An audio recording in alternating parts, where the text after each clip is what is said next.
What's up, guys? This is Mike here at Casino Comics. Just showing you my latest picks of the weeks, and got a little box in the mail too. I didn't get many pickups this week, just 4 little bitty ones. But right here, I picked up a Predator versus Wolverine issue number 2. Basically, just goes back into his backstory of Wolverine every time he actually fought a Predator. Back when he was running around with Maverick and Sabretooth, where his memory was being erased all the time. It just was up the fights up until then. It's a pretty good read, though. I enjoyed it. Anyway, I picked up a new book. I don't hardly read it. I've never read it. As a matter of fact, I've just been watching other previews, and they've been saying it's pretty good. I picked up a Gunslinger, issue number 25. I was a little bit confused because, like I said, I haven't read any of this.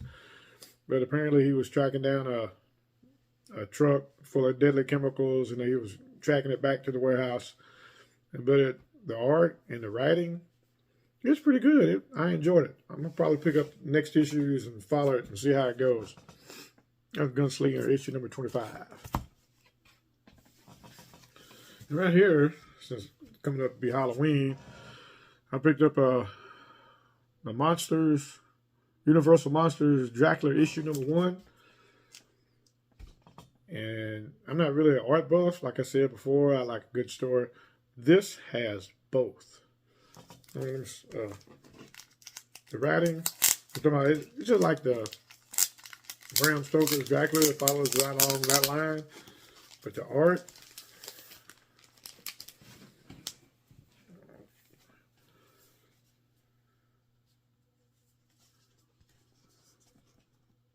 I like that. That's pretty good. It just pops out at you.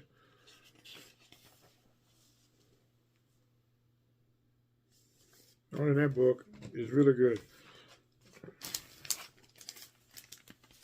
Ooh.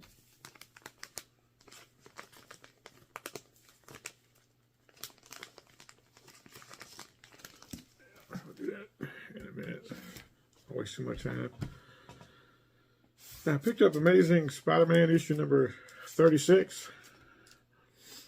It's got Spider-Man's little doppelganger from the Limbo universe. And he's going from place to place. And Luke Cage takes Spider-Man to Madeline Pryor to complain about Rip Rack and all the other little Sinister Six demons that's running around town, tearing up the place. And Madeline Pryor says she has been taking care of it. She's sending to somebody to collect them all and send them back to Limbo. And the person he sends is called the Collector. He tracks down Rip Rack.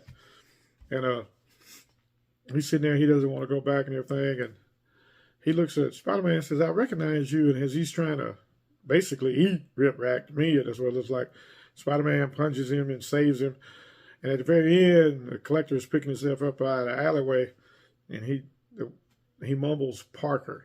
So he's got some kind of connection with Peter Parker and the Collector, so we'll have to see another story, see how that works out. I only picked up 4 books this week. I've been trying to cut back on the modern, pick up a little bit more Silver Age and Bronze. And I got a box from my presser.